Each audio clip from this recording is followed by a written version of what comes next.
The land of the Golden Crown is shaking. Just when we thought the palace was falling apart, the Golden King has pulled a move that left everyone speechless. He stormed the university in grand style, but the real shocker wasn't his arrival. It was the two queens standing right by his side. Is this a strategic move for the cameras, or has the Golden King finally opened the door of forgiveness? A short prayer for my crowned guest friends and families. May any confusion in your home be replaced by a public celebration of peace, and may your mockers be silenced by your success. Amen. Out of our deep respect for the culture of the land of the Golden Crown, we use special titles and fictional names for certain sacred rituals and personalities. Keep watching and you will understand this royal language perfectly. The atmosphere in the land of the Golden Crown changed in a heartbeat. For a long time, the news coming out of the palace was filled with tears, orders of exile, and broken trust. We all saw how the Golden King had pulled back, his heart becoming as hard as a rock because of the drama his wives had brought to his doorstep. But today, the story has taken a dramatic, colorful turn. The Golden King decided to attend a major event at the great university in the land of the Golden Crown to receive Nigeria's first lady. And he did it with a level of swag and authority that reminded everyone why he is the lion of the tribe. He didn't just show up in his royal car and walk alone. No, to the shock of the students, the staff, and the prying eyes of the press, the Golden King arrived with two of his queens. This was a sight that many thought we wouldn't see again for a very long time. The queens were looking absolutely radiant, dressed in fabrics that shimmered under the sun, their smiles hidden behind a veil of royal dignity. This public appearance is sending a massive signal across the land. Healing is a process, but today it looks like that process has moved from the secret chambers of the palace to the center stage of the world. You see, healing is growth. When you allow your heart to breathe, you begin to see things differently. The Golden King has been deeply pained. The wala in the palace was so heavy that you could feel the tension from miles away. Many of us were even worried that the palace was going to remain a place of gloom for the rest of the year. But seeing the king stand tall with his wives by his side felt like a fresh breeze. It wasn't just about receiving a guest. It was about showing the world that the Golden King is still the head of his home and that he is capable of leading with both strength and mercy. The university was buzzing. Students were stretching their necks just to get a glimpse of the royal entourage. It wasn't every day you see the king out in such a relaxed yet powerful mood. The presence of the queens next to him was a masterstroke. It silenced a lot of rumors and started a whole new set of questions. Is the Golden King finally ready to let go of the past? Is this a sign that the prayers of the Golden Crown elders are finally being answered? One thing is for sure, the king's stylish appearance has proven that no matter how difficult the situation is, there is always room for a new beginning. The arrival of the First Lady at the great university in the land of the Golden Crown was not just a government visit, it was a homecoming that carried the weight of history. But even as the sirens blared and the dignitaries lined up, all eyes were fixed on the Golden King and his beautiful queens. The way they stood together, it was as if they were sending a silent message to the world. The palace is still standing. This move by the Golden King was strategic and deep. For months, the gossip on the streets of the land of the Golden Crown was that the king's house had fallen apart, that his wives had pushed him to a point where he would never look at them again. But seeing them there, looking gorgeous and composed, was enough to make anyone's heart skip a beat. The First Lady, being a distinguished daughter of the soil who once walked these same university halls as a student, came with a hands-on approach. She wasn't there for long, boring speeches. She came with 50 big buses and 30 tricycles to ease the daily suffering of the students and staff. In a place as vast as that campus where the distance between lectures can make a student's legs wobble, this was a massive relief. She also commissioned the Senator Remy and Tinubu Dream Center, a place built not just for beauty but for the empowerment of women and the youth. She spoke with a voice that showed she understood the struggle. She talked about how education is the only tool that can truly change the future of Nigeria. But while she was talking about infrastructure and national development, the tension under the royal canopy was something you could feel in your bones. The Golden King sat there like a mountain, his presence commanding respect from every corner. The two queens by his side were the picture of royal perfection. They didn't have to see a word. Their presence alone was a loud shout. Many of us wondered what happened behind those closed palace doors before they stepped out. Did the Golden King give them a final warning? Or did he look into their eyes and see a genuine change that made him decide to give them this public honor? The university staff and the management were moving with extra care. They knew that this moment would be remembered for years. It wasn't just about the buses or the buildings, it was about the cultural soul of the land. The Golden King, as the custodian of our heritage, was there to show that tradition and modern leadership can work hand in hand. Even the students, who are usually busy with their books, were gathered at a distance watching the event with a mix of curiosity and excitement.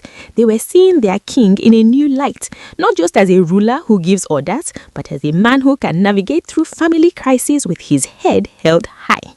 This public appearance has changed the narrative completely. It has moved the conversation from when will the wives leave to how did they manage to fix it.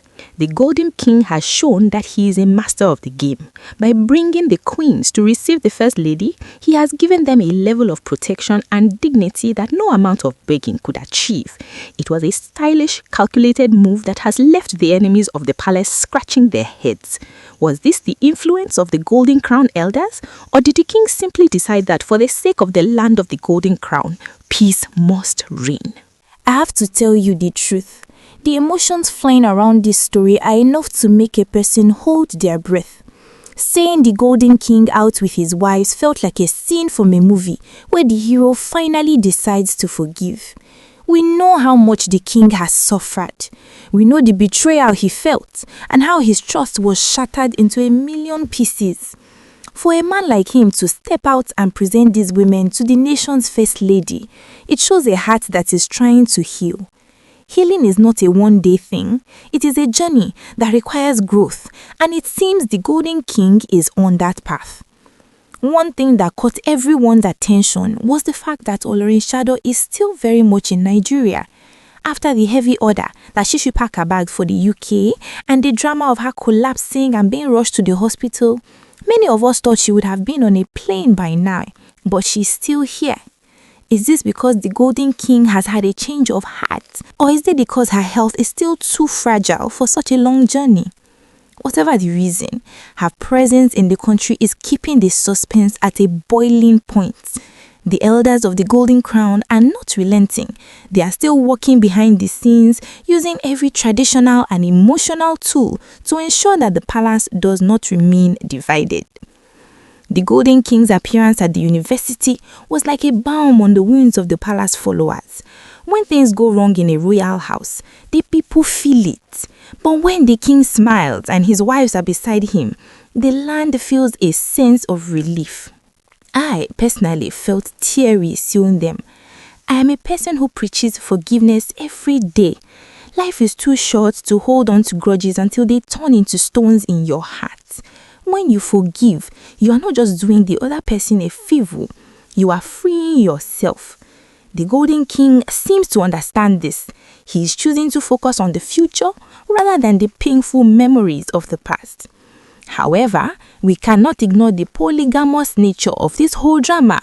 In a setting like the palace, maintaining peace is like walking on a tight rope.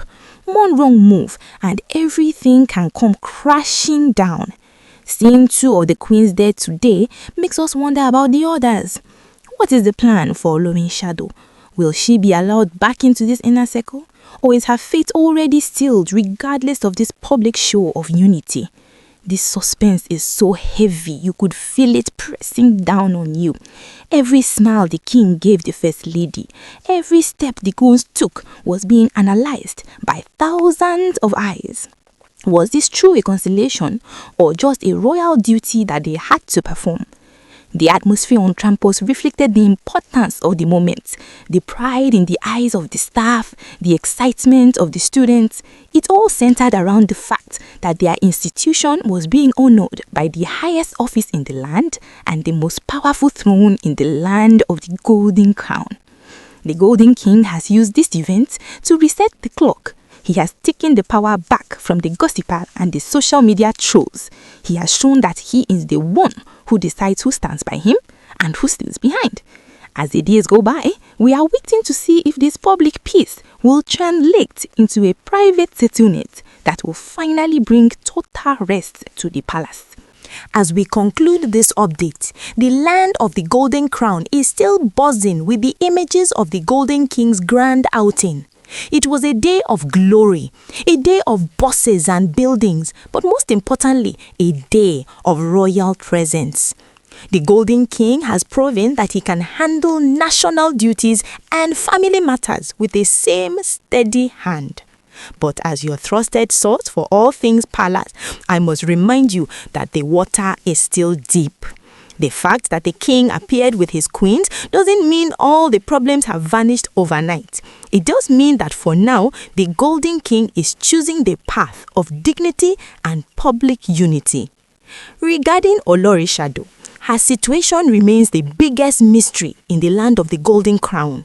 She is still in Nigeria, still recovering, and still hoping for a miracle that will keep her in the palace.